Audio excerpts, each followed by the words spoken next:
Okay, everybody, welcome to What the Fuck Was That? Today we have Uli or Ulysses. I do not pronounce his name correctly, and I'm not sure I ever will. But, yeah, welcome. We're here to talk about Rootless, Renegade, and the next steps of our project. Yeah, I'm excited about that.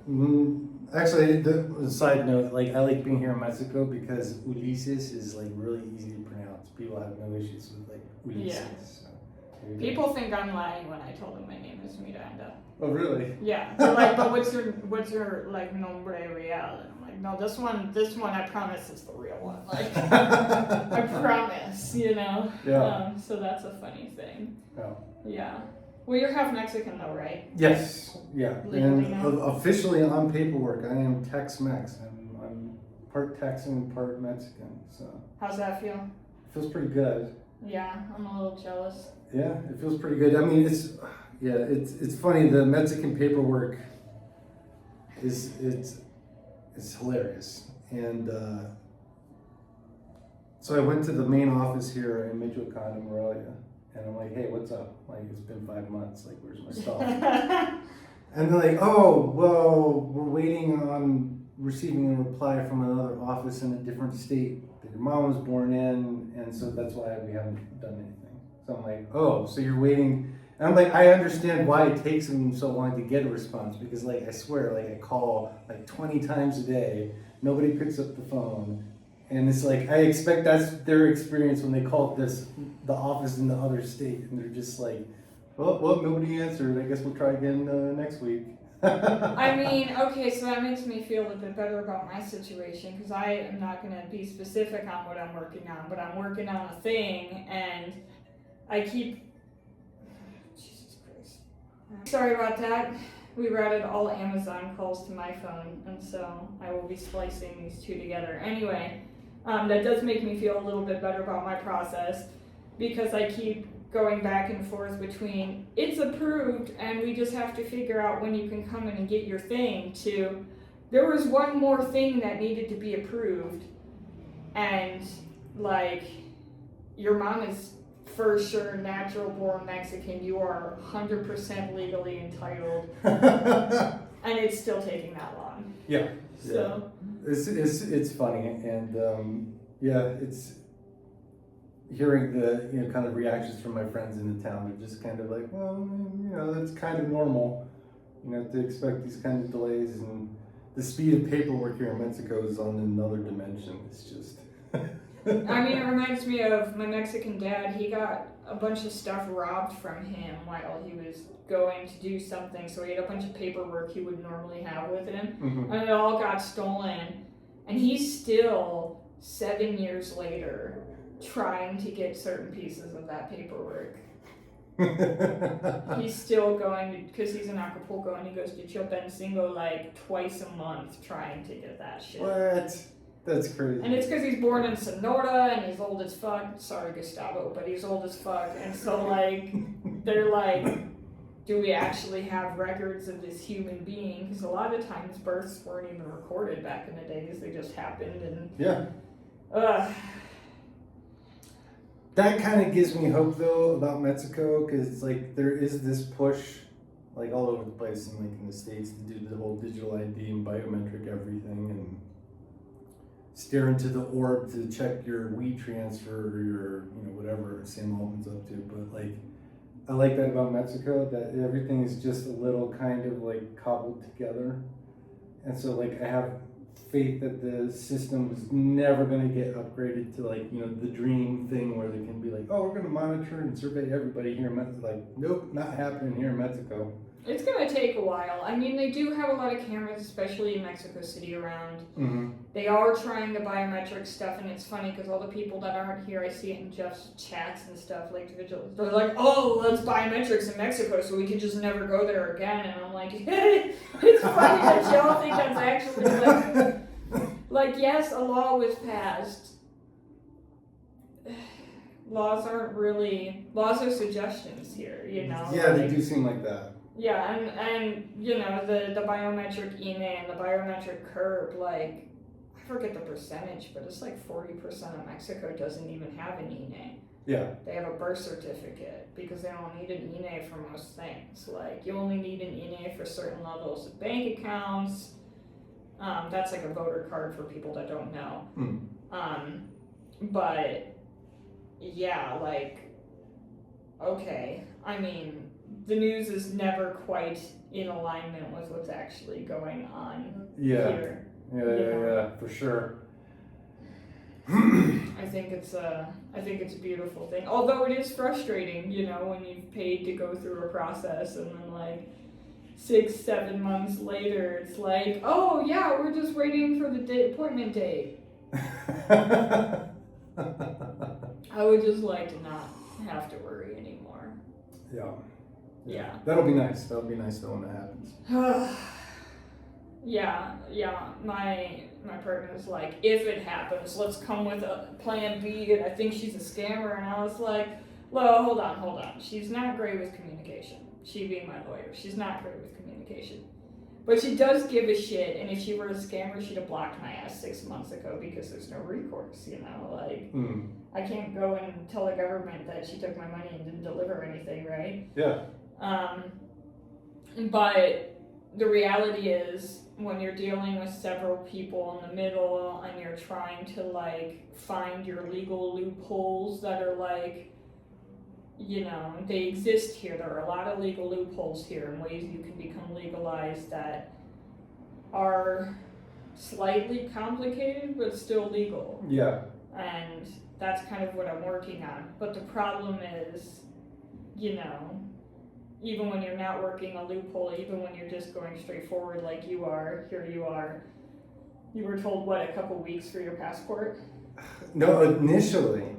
I'm like, okay, there's a little office in the town that I live in.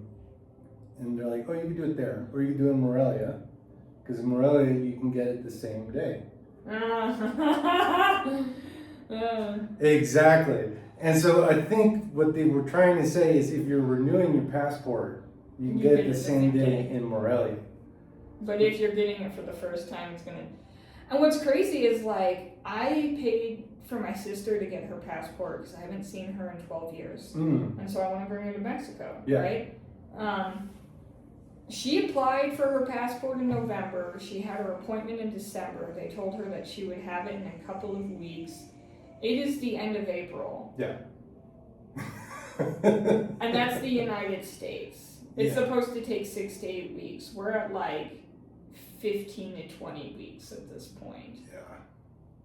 I feel like in Mexico, at least, if you can go to the offices, they're a little bit more like understanding of like, oh, hey, by the way, could you look into my thing? Like, I can't imagine being able to do that in the States. Like, just strolling into the passport office, but oh, hey, can you help me out?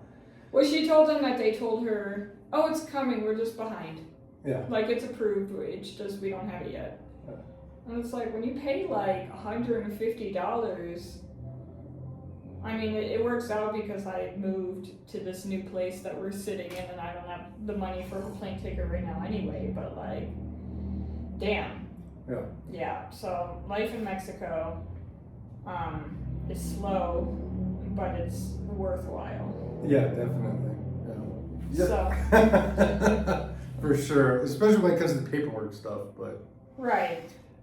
What do you do in the meantime? Well, you just spend some time in Mexico, which is really beautiful and lovely, and, you know, just stroll around these little towns and watch, you know, massive festivals and fireworks everywhere, and it's like, the idea of fire safety is, like, minimal in these towns.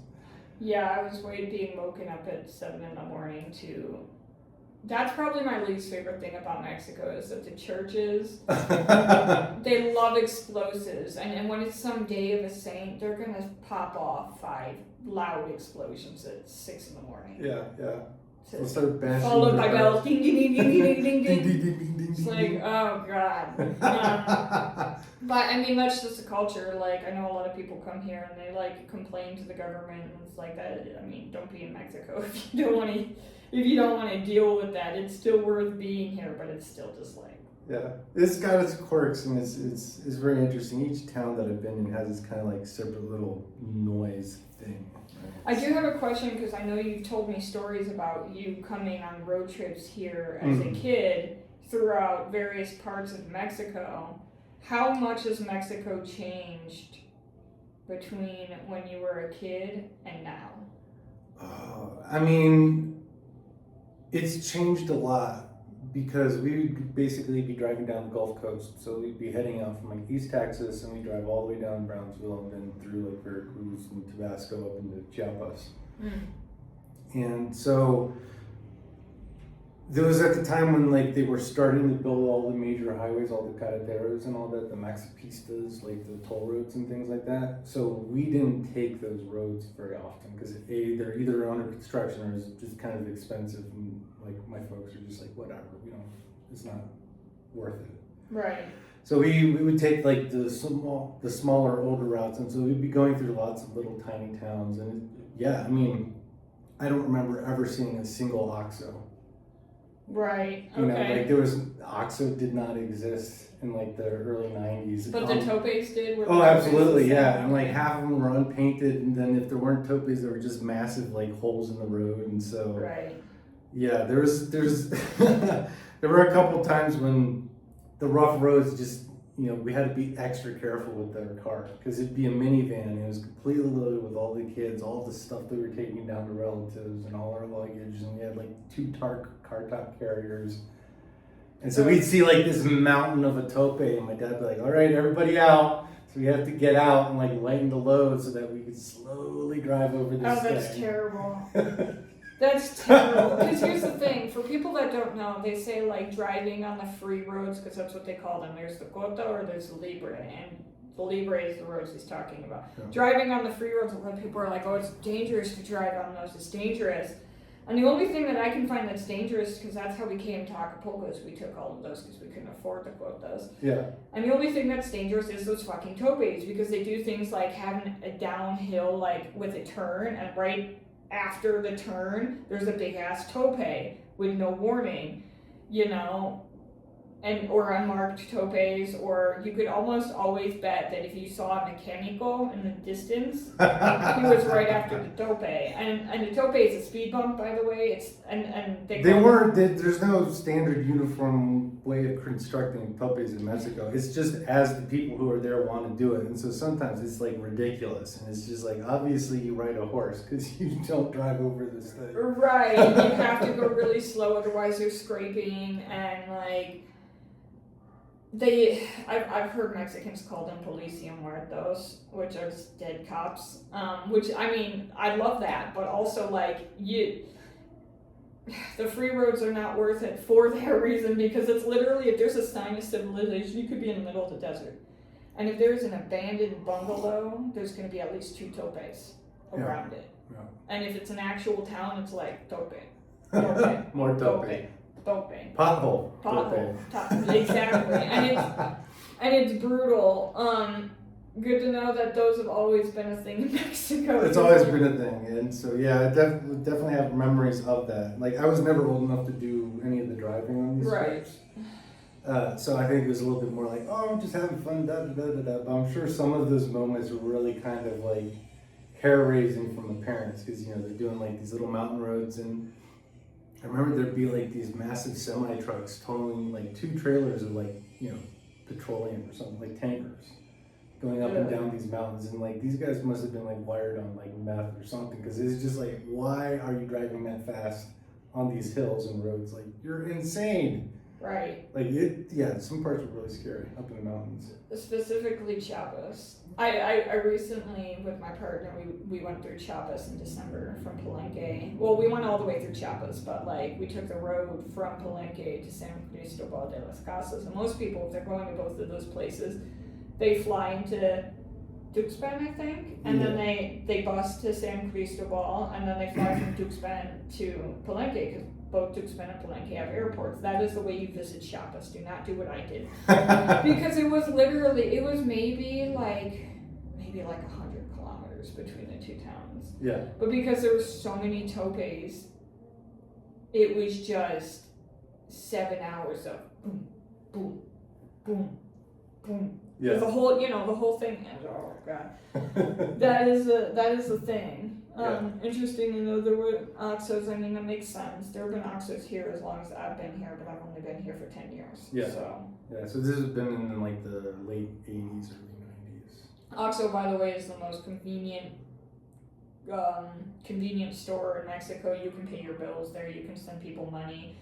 You can buy booze, like hard liquor. You can buy cigarettes. You can buy snacks. You can buy food. You can buy coffee. Yeah. And they're everywhere. Everywhere. Yeah.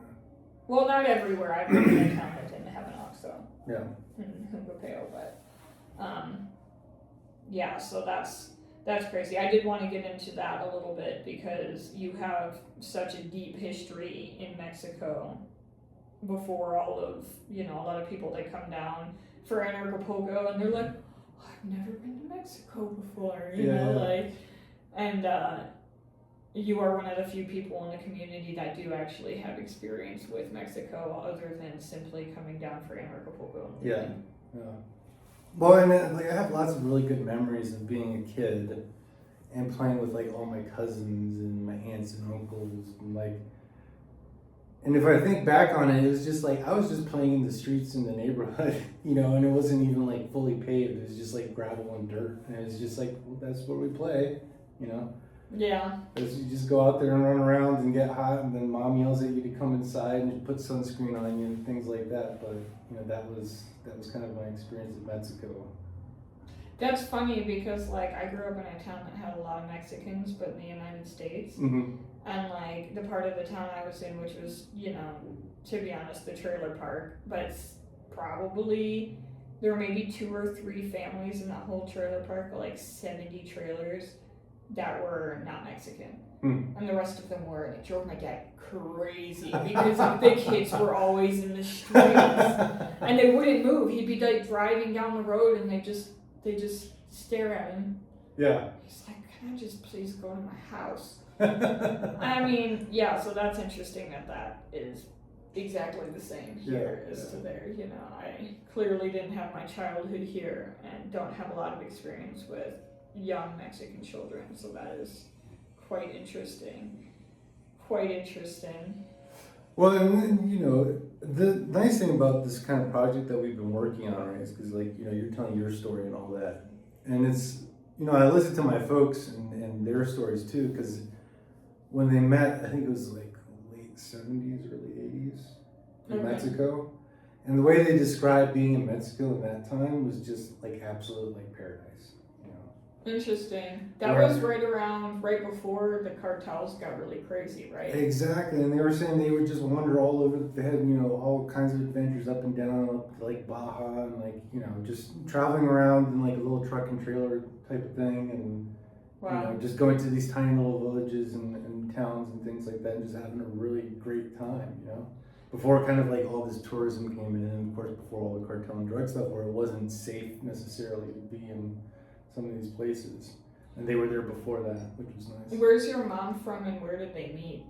She's from Tuxtla, which is the main city of Chiapas, which is the southern state. Tuxtla. Yes, it's not Tuxpan, it's Tuxtla. Yeah, Tuxtla. Yeah, it's like I think there's a town called Tuxpan in Chiapas somewhere. Well, there's or somewhere. Like 45 minutes outside of San Cristobal de las Casas, there's a town that's Tuxpan or it's Tuxtla, but I think it's Tuxtla. Tuxtla's the main city. Tuxtla, that's it, because that's where the airport is. Yeah. To get to San Cristobal. Yeah. Okay, interesting. Yeah. I don't know why I thought she was from Veracruz, but that makes sense. Yeah. So it was, just the way they were describing being in Mexico, and just running a little spot on the beach, and I forget which place, but somewhere around the Sea of Cortez from Baja or something like that, and just spending the summer there, snorkeling every day when they wanted, or it just sounded really, really like.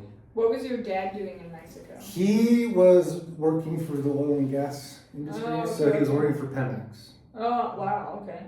Yeah, so that was actually his first job out of university. He gets hired to do some work for Pemex, and they're like, okay, you need to go down to Chiapas. You're going to do, I forget, something with the recording wells or investigating wells and taking data from that. And that's how he met my mom.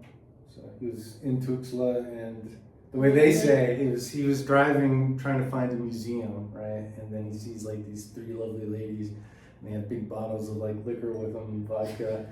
He's like, I'm gonna try and talk to these girls, and it turns out to be my mom and her sisters that were going to a party and they were bringing supplies. So that's why they had these big bottles of vodka with them, and tequila.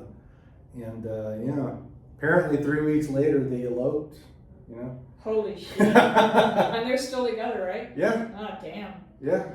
I mean, that is pretty cool. Yeah, they definitely had you know, a wild story of like how they met and got together, and you know, life in Mexico in the 70s and 80s. So I've been on an interesting rabbit hole. This is a side diversion, but I'm curious as to how much you know about this whole thing. But I've been on an interesting rabbit hole. Anybody that knows me knows I have been binging on audiobooks for the last couple of years, specifically memoirs. Like in my Audible library, I have 120 books, and 100 of them or 110 of them are memoirs. Really? Because I'm, you know, this is what the podcast is supposed to be about, but I wanted to talk about actual like life stuff too.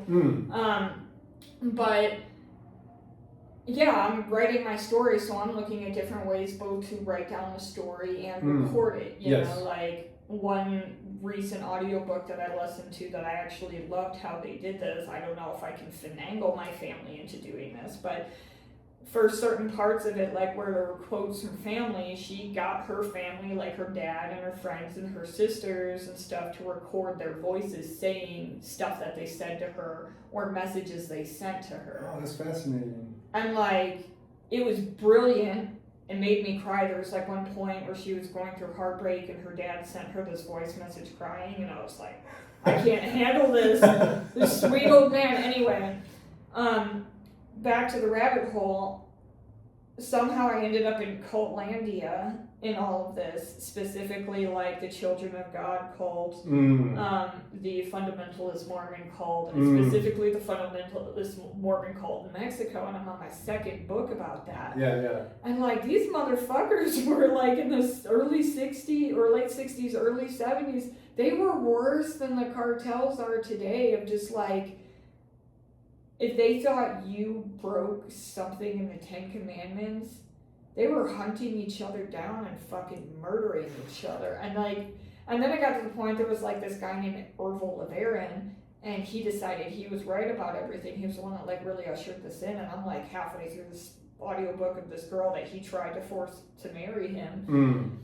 And he was just going into towns and just killing everybody that wouldn't become an Herbalite. And it was just like, this is some crazy shit going on. Yeah. In Mexico in the 70s that I had no fucking clue about. Have you ever heard of that? No, I'm not actually. No. Fucking wild. Like before Mexican, they were so bad that like these guys would come in and start killing people, and the Mexican military would come in and just stand on the side of the road in these towns in Baja and in Chihuahua, just like trying to keep white people from killing each other. Yeah. Yeah, I had no idea actually, yeah. Insanity. Yeah. I mean, this is kind of an interesting thought that I think on a lot too, where it's like, people are like, there's always this kind of conflicting story about like, oh, the world is so much better now, or it's so much worse now. And it's like, really the amount of like awful stuff that happened in the past and like amazing stuff that happened, like, don't really have like a good solid take on that. So I can never really feel like it's like, you know, oh, this is the best time ever to be, you know, alive in the States or something like that, or it's the worst time ever. It's like, it's just a time to be alive, and really. Right, you know, like there are different challenges, but there are different things that are just easier, you know, like as far as I know, the Mormons aren't hunting each other anymore. Yeah. I actually think one of the sponsors of Anarchapulco, and I need to talk to him about this, because like they have like this wellness clinic, and it's really interesting, and they're in Chihuahua, and he had mentioned that like his family were Mormons in Mexico for a long time, and I was like, okay. And then I got curious, and I was like, I wonder what their last name is. And I go and look, and their last name is Leverin, and I was like, oh, like, what? nice family, like, I don't, from my understanding, all of that stuff is done, but, like, Yeah. there are still polygamous sects out there, and, like, it is debatable as to, whether or not that's the right way to be. But you do have, the reason they were in Mexico is you do have, in general, more freedom to just do that shit, and people more or less live the other way, for better or for worse, right? Mm-hmm. Yeah. That is an interesting thing. And I am curious to see how things go in Mexico, because before this interview, I showed you this video of this guy talking in Spanish about the recent. So, for those who maybe aren't aware, there was a murder situation at Teotihuacan in Mexico City. Well, outside of Mexico City, it's like an hour outside the city. That's the pyramids, the big pyramids that everybody knows about. It's actually not the biggest in Mexico or even the best in my opinion. Those are in like the Mayan part of the world in my opinion. But anyway, that place has always had a real intense vibe to me, and especially someone who's visited a lot of pyramids in Mexico, that one's, you can feel the fear of like the spirits and the people that have died there. And some people say they weren't actually sacrificing, I'm sorry, you don't find a pile underground of skulls. Hundreds of skulls. Hundreds of thousands of skulls if you're not sacrificing people, right? And also you can feel it in the vibe there. Anyway, like a week or so ago, some guy, and apparently he's like a Nazi sympathist and all this, there's a lot of conspiracy theories. I think he might have been sent by the US government. Because the big argument for a long time is like, well, yeah, Mexico is crazy, but at least you don't have the randomized shootings like you have in the US. Like, yeah.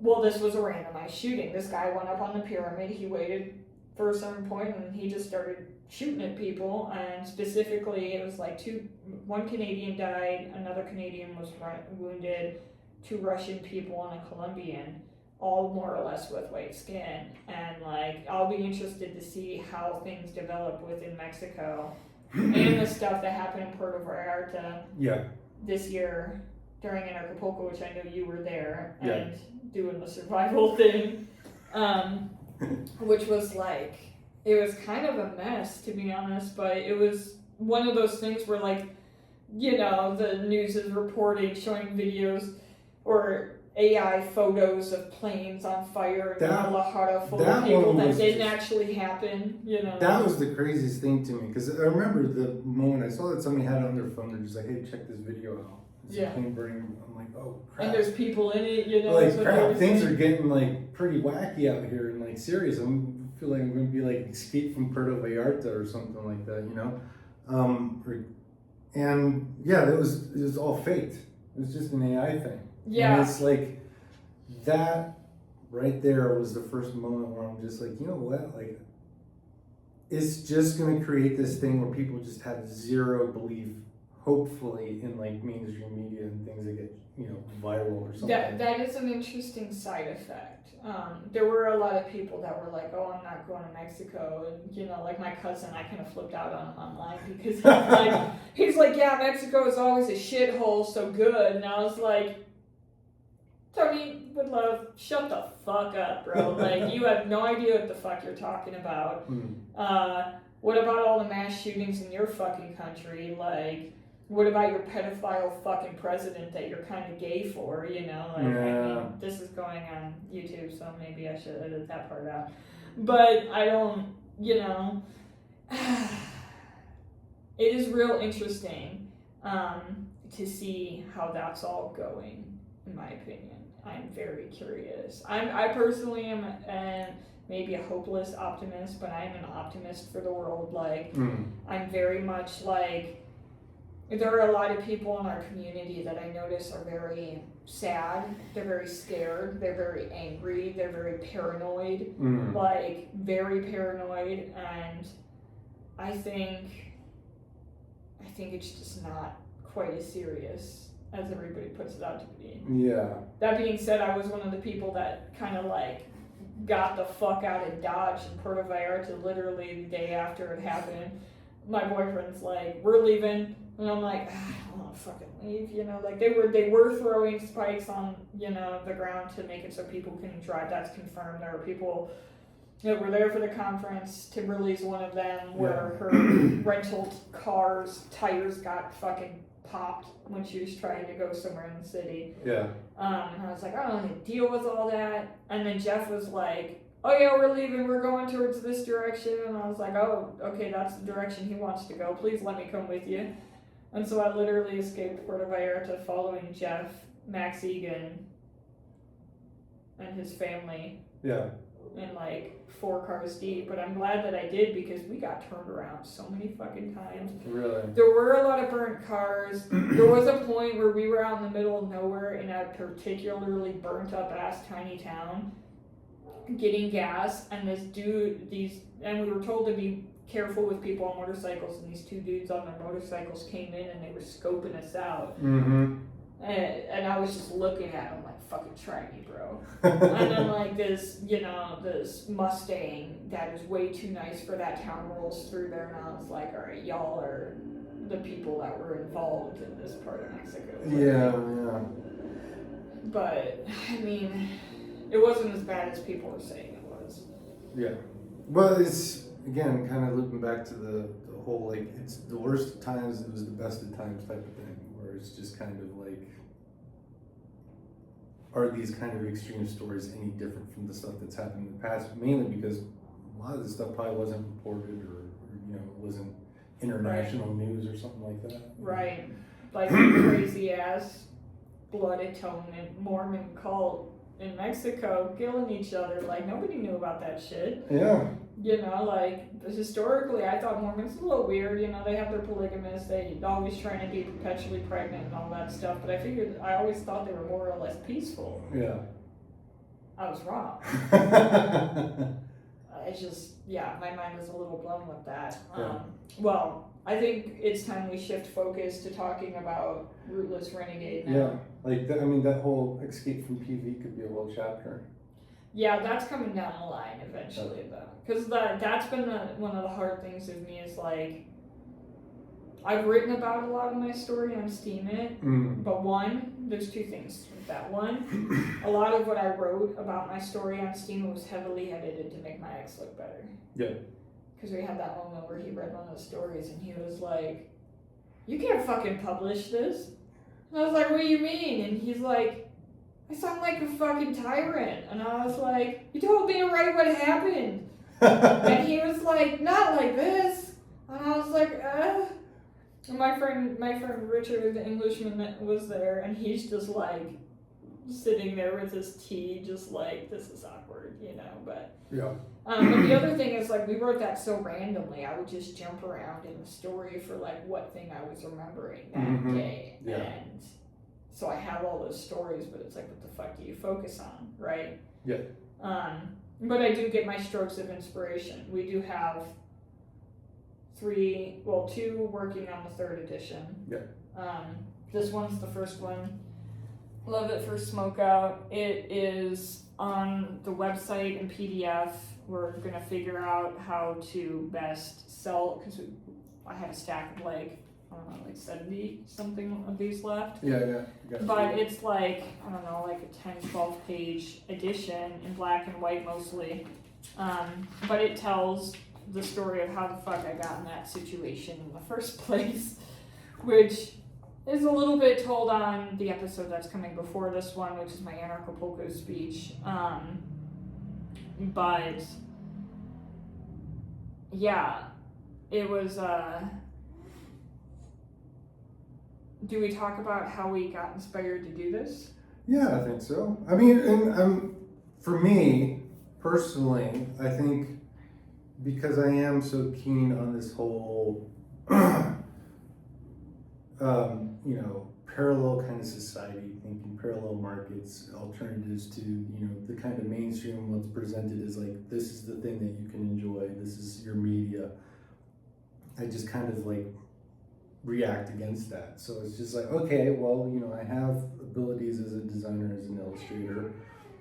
Instead of complaining about stuff and complaining about stories that, whatever's getting, spewed out by like massive companies that own all the entertainment brands and things like that. It's like, well, let me do my own thing, But I don't consider myself a writer, really. Right. I like to draw and like imagine images and things like that. So that want to make media to tell stories that are people that are, in alignment with like ideas of liberty and anarchism and agorism, all that's super appealing to me. Because you don't see that out there, not too much at least. Yeah, you see it a little bit, but part of the reason you don't see it out there is because, a lot of these people, they buck the typical social media things, and if you do that, you don't get seen, more or less. Yeah, it's like catch-22. It's just like, I want to make media, I want to, share stories and things like that, but like, I don't want to use any meta products. Well, that's kind of difficult because everybody's just like, what's your Instagram? I'm like, I don't got an Instagram, but here's my website, that kind of thing. Yeah. Yeah, that's a thing, right? That's definitely a thing. That's a balance that we've had to kind of achieve with this project, because we are producing it independently, more or less out of our own pocket, which is really mostly our time, right? Yeah. Other than, hosting costs and stuff like that for the website, and printing costs about once a year. But it's interesting of like, where do you go when you have the idea, the idea is good. For me, it was inspired of like, I was really into the band Coheed and Cambria in high school, and I loved how they had the story, which is based off of lead singer Claudio Sanchez's personal childhood and life. Like the characters Coheed and Cambria are his parents, right?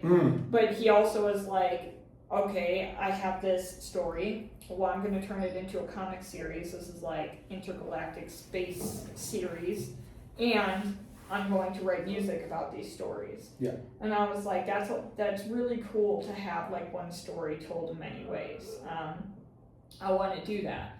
I'm not a musician. I've tried to be a musician. I'm not a musician. I'm not very good at it. I can be good at art. I'm better at art than I am music, but I'm also a good writer, and so that's kind of how we've come together. You do the graphics, I provide the storyboard, I also provide the website and the attempt at marketing. But it's also, we did do the release of the Border Crossing last year. Yeah. I think June 28th was when that was released. And we had some people buy, and we have our little online store with our clothes and stuff like that. And that's been pretty decently popular, but it's been a situation of like, okay, how do we balance doing this passion project, which is time consuming, with paying for life? Yeah. So that is how we've landed at what we're going to do next with this thing to move forward. I've had some people reach out and say, how do I pay you in advance for copies? Like for future editions, can I pay you in advance? And I'm like, well, let me figure out what that even looks like, because I'm never going to be the type of person to just take money from people and not deliver anything. Yeah. Or deliver like, okay, yeah, I'm going to take this amount of money and deliver this X thing eventually. I don't like to do that. So we kind of just started fishing around, and I've known for a long time of the voluntarist comics from Fo Lloyd and Jack Lloyd, I think his name is. They're anarchists in Florida, and I knew that they'd done a crowdfunding thing, because when I worked for Agorist Nexus, they would buy pages of like advertising, like, ads to put in the back of the comic, and they would sell spots, and he bought like a certain number of pages, and he would section up the pages, and we'd produce the pages and give it to them, and he was buying it off of them and making a small profit, but it was, benefiting them. And that's something that we've considered, and that's something we still might do eventually. But I also, I went and I looked at the recent comics and realized there's crowdfunding platforms just for comics. Yeah. And so that's what we're working on. We do have the rough levels worked out. We just have to really figure out the printing cost of printing the actual comics. And we were considering doing the same guy again, but I'm looking at some of these and that's real rough edged paper. And we want to do it in color this time. Yeah, doing it in color would be nice, and I think that would I mean, I like this, zine vibe of things. It feels very kind of like the underground kind of anarchist publishing of things, right? I love that, but I also want to present something really nice, like as a personal thing. Right. Like, if I make a story in a comic book, I want it to be fucking good. You know, I want Yeah, it the to be good shiny quality. paper and yeah. Exactly. Like I don't want to just kind of like half-ass something, because I want to make something that will be attracting people and attention to not just our story, what we're telling here, but like anarchism and these ideas in general, and being like, look, there's this stuff that's out here that's not the mainstream nonsense. Yeah, because I've had quite a few people, including Thaddeus Russell, tell me, like, your life sounds like it should be a comic book series. And I was like, well, I mean, you're not wrong. There are definitely quite a few things that are very, like, ka-chow, bang, boom, comic book worthy. Yeah. And I like what we've done with it. I like the vibe that we've established. I like this, like, fantasy core thing that we're working on. But yeah, we're trying to find that balance of basically like, let's deliver the things, let's find a way to deliver more, and let's make it so we can actually afford to do it, right? Yeah, exactly. With the greatest theme of life. So what we're gonna do is we have various levels, and they'll start off with as simple as you can pay, I don't know, $20 and get all the PDFs. Or you can get, cover A. We're going to have two different covers, cover A, cover B, cover A and cover B, a bundle with this, a bundle with these, And we're coming up with the bundles, we're going to price them, and then we're going to set it up on fundmycomic.com. Yep. And just start promoting. And that was kind of the point of this episode of this podcast. We will go on other podcasts, friends that I have, to talk about the same thing and try to get it out there. We're not trying to like it would be nice to hear Rich off of this. Right? Oh, it would be very nice, yeah. But like, we're not like gonna be gouging people. We're not quitting our day jobs. We're not, right. I have ADHD. I couldn't focus on just one project and be happy. I have to have, 17 side hustles going at any one time. Yeah. But it'd be nice to have a side hustle that turned into something where it's just like, oh, okay, we've got lots of support. We're going to start making this thing of, something that can great quality itself. That we're both really proud of saying, like, we made this. Right. Because that's something that, for me personally, it's like, if I'm working on a project, I want it to be something where at the end of it, it's like, I am glad I made this. It's to a quality that I'm very happy with. Right. Yeah. And for me, it's, there's that cathartic thing of, like I had mentioned, a lot of my stories on Steam It were heavily edited. This is my way of rewriting my story as what it really was, and finding the balance between, like, do I want to be the victim or do I want to be the hero? And like, being the victim but the lead of a comic book series kind of sounds like a shit sandwich. So that's the interesting part for me, is finding that dynamic of like, how do I get there? But I'm excited for the next issue that we're coming up with, because I actually didn't really talk about my own side of my childhood on Steam It very much. It was mostly focused on our story, me and my ex, our story, right? And so when I was thinking, okay, what do we even make the next edition? Because we had this is Love Is First Smoke Out, this is how I met my ex, right? And then we did the border crossing, that's a natural progression. That was actually the first story we posted on Steam It, and it's like, okay, well, where do I go next? Well, I think it's important to tell the story, because most people, they look at my story and they're like, okay, but why did she have to go on the run to Mexico? Like, why didn't she just deal with her shit, right? Well, my entire life has been affected by the drug war since before I was born. My parents got together because my mom sold weed and my dad liked weed. Like, sorry to out you, Dad, for that, but that's the truth, Like, weed's legal in the U.S., it's whatever now. So this is, the iteration of that. I have these here both because they made me happy and because I knew that we were eventually going to do this episode talking about this, the early days. That's my dad, that's me on the Harley, because when I was a baby I couldn't go anywhere without projectile vomiting, so he got me to get over that by taking me on the motorcycle. That's a haunted house I lived in about that age. So this is going to be the story, and it's going to be our longest edition, yeah, we're going for like 32 pages this time. Yeah. Ideally in color.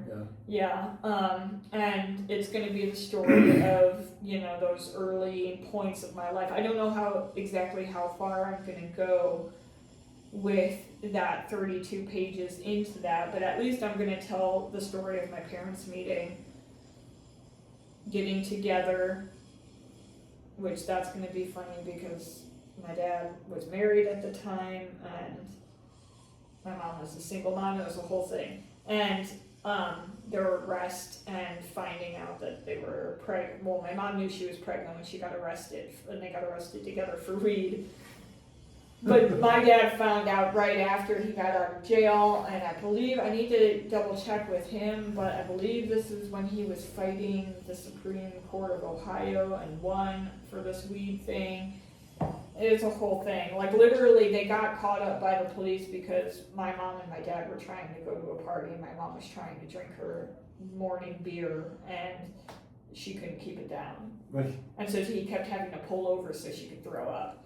And he was just like, oh, whatever, you know, she's just sick. And she's just like, fuck, I know I'm pregnant because I can't keep beer down when I'm pregnant. This is shit. But she kept trying because, you know, she's no quitter, right? Well, yeah, maybe she was sick. I don't know. She was not. Yeah. I was in fact the sickness. Yeah, and she said she didn't really deal with morning sickness unless she tried to drink, which is hilarious because she kept trying. But I mean, whatever, you know, her body and me, I was not about that. I didn't like beer even then, you know. So, but that's kind of going to be, you know, sharing the detail of that, you know, because I realized when I was in school talking to people and I tell them about how my parents met, I realized it wasn't really common. You know, most of their parents met in high school or in college or at work or at a bar or something, but it wasn't like my mom sold drugs and my dad liked to smoke weed, and so they partied together, and then I came out of it. Yeah. So, yeah, so we have a lot of work to do between us. Yeah, we do have a lot of work. But yeah, we have a list. And I, you know, started that process and decided to move immediately, and then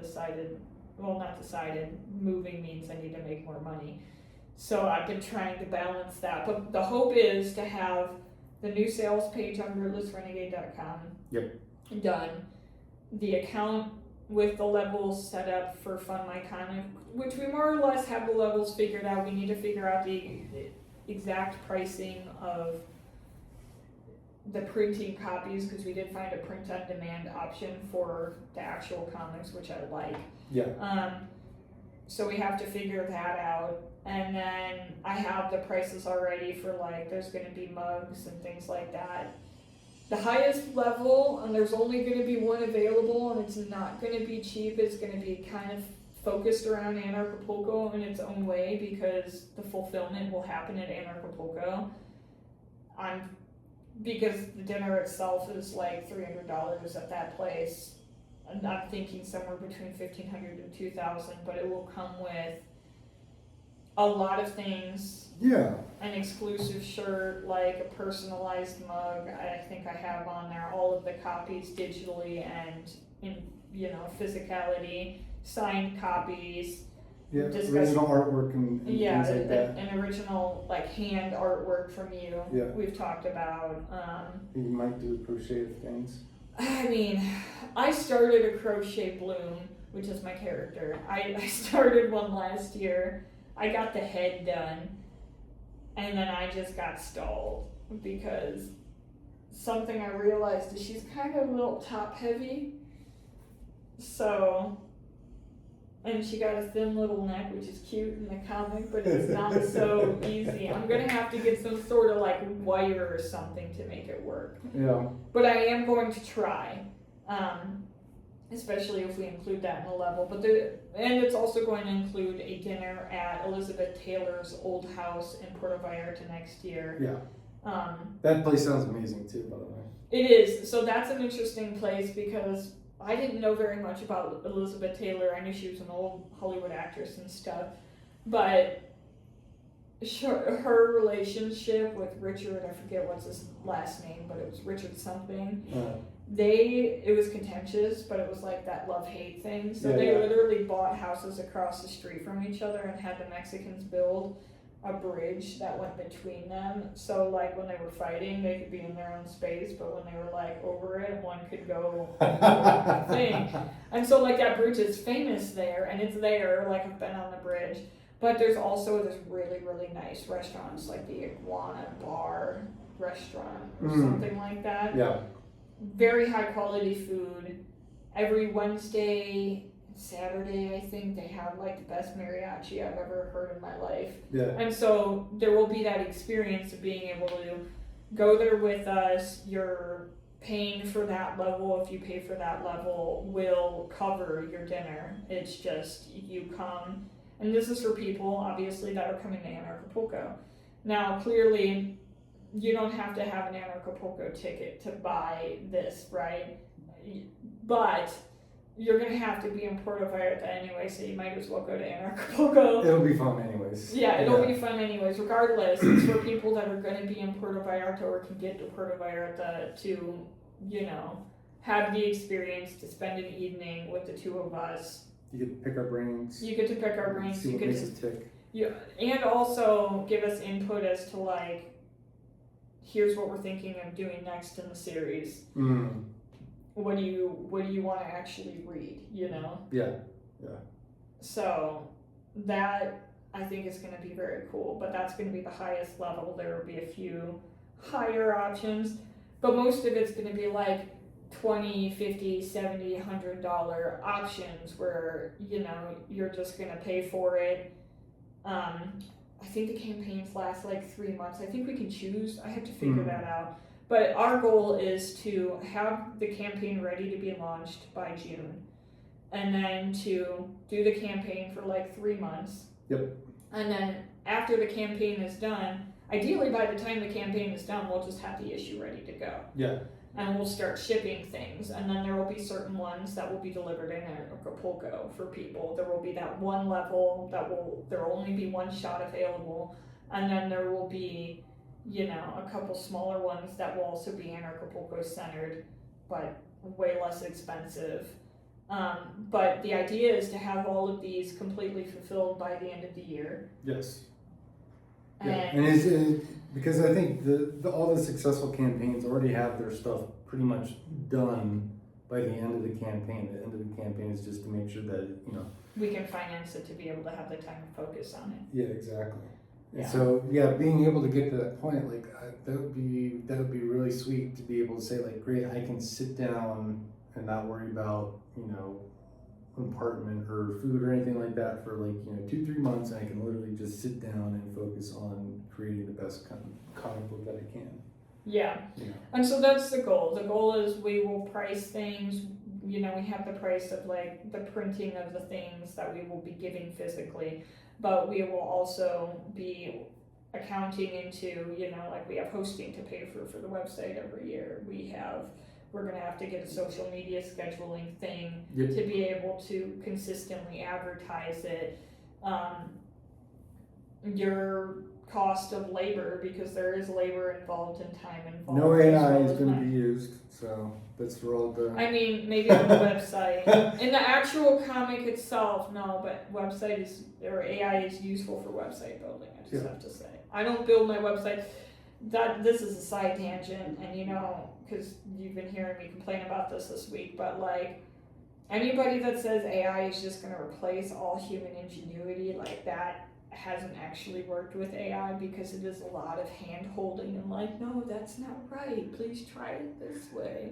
It's like a genius toddler. Yeah, that's like, I don't know, like I've done this, hey, but it's not actually working, because I've been experimenting with that with my website building, and I've been building websites in a particular way for 7 years, and they release an AI thing, and I'm like, okay, but if I didn't know all the terminology that they use, I would not be able to use this AI thing. It's not like somebody that's new to website building can just build the most baller ass website using the AI tool that this builder has to offer, because if you don't know the terminology, you're going to get some stupid looking shit. Yeah.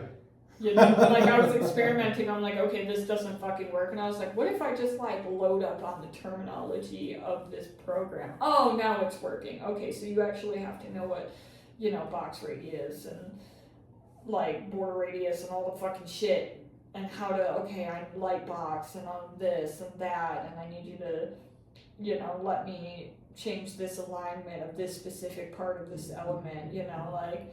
So that being said, there will be some AI used on the website. Yeah. But not for the artwork. Not for the artwork. I like the idea that, you know, I think it'll be something that people want. People will want stuff made by people.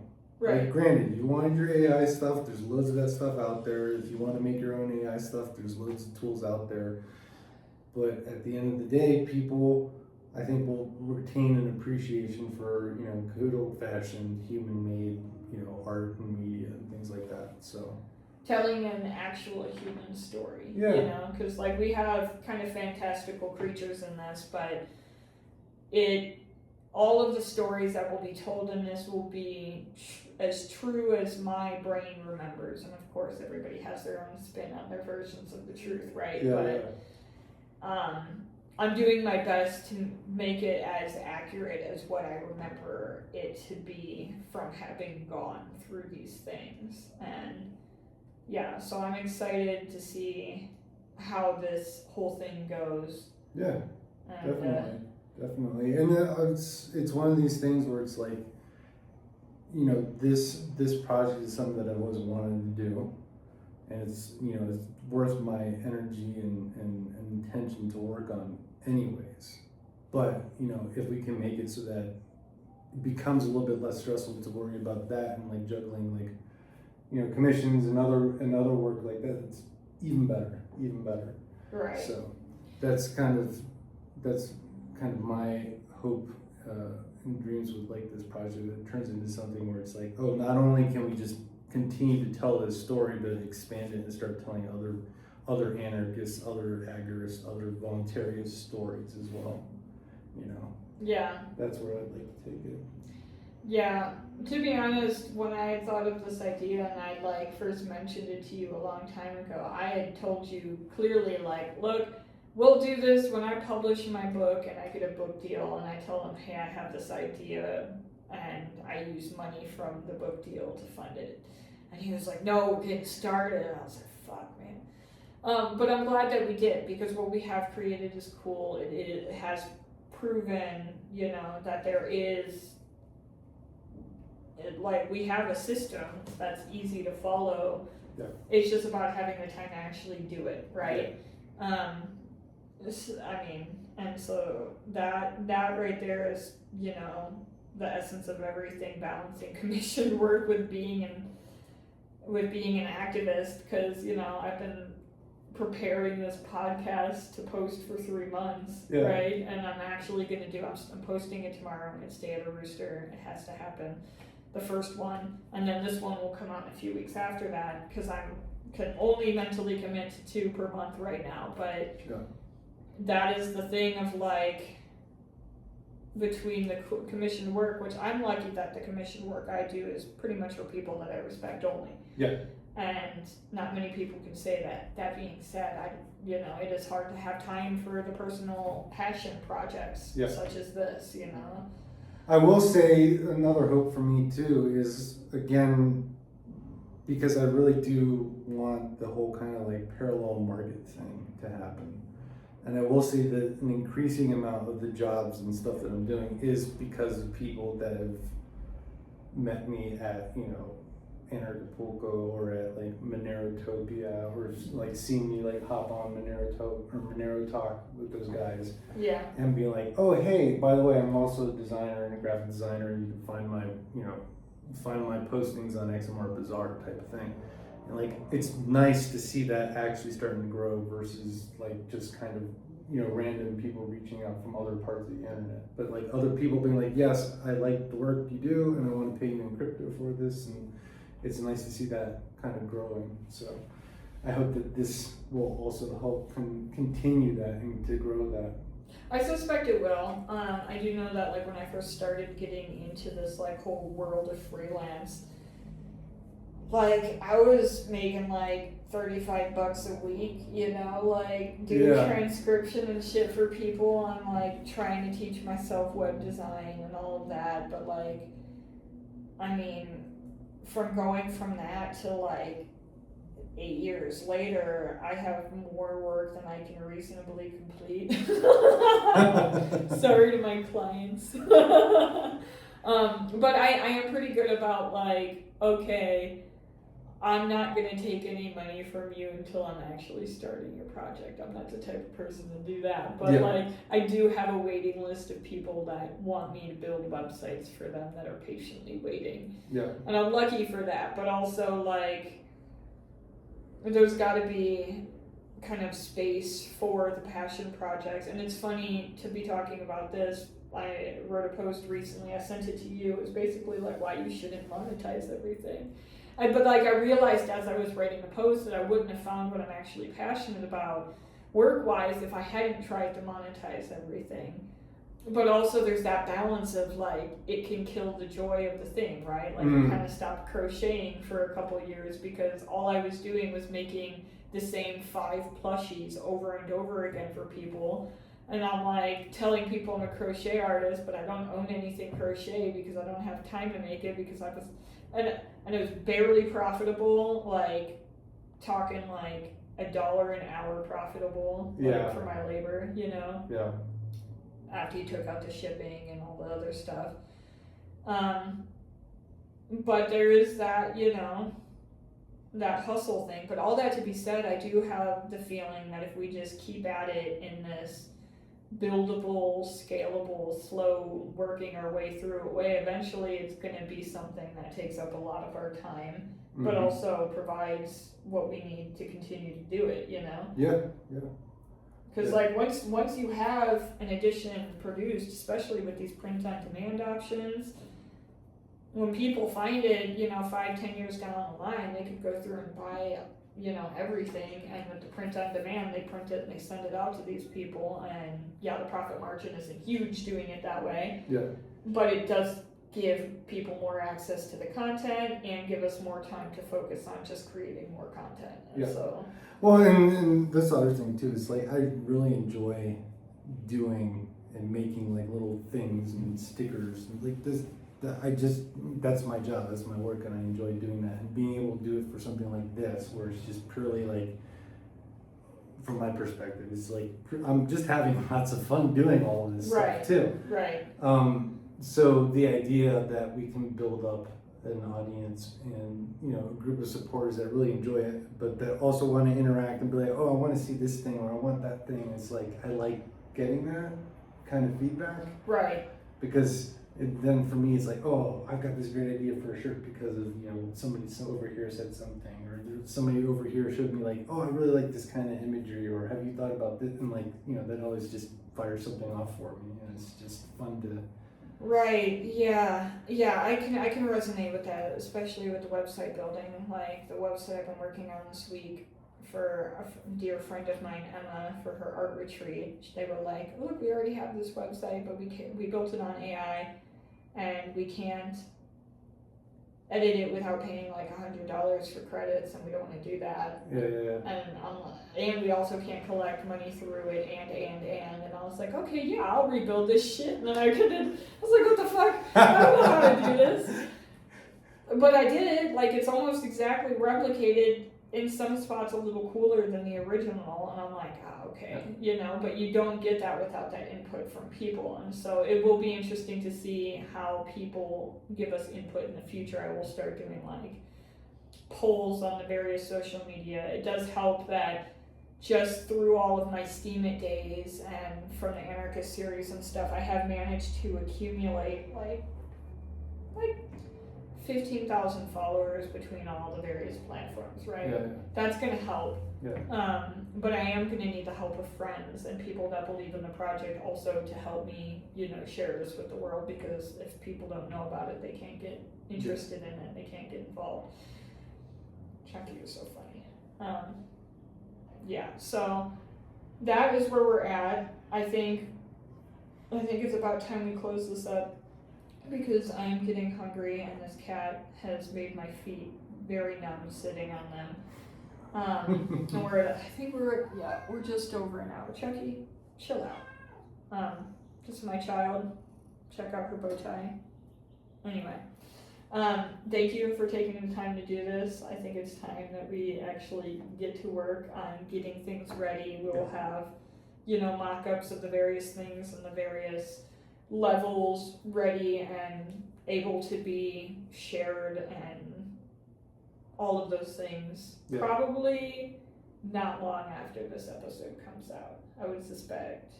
Yeah, I think week or we'll two probably after. have like a good chunk of what we need to present sorted out and ready for sharing. So Yeah, because we need to finish the cover. We need to make the sales page, which is just updating the home page, and the big thing is going to be setting up the Fund My Comic thing, which we'll figure it out. So to all of you, thank you for joining us, and until next time. yeah.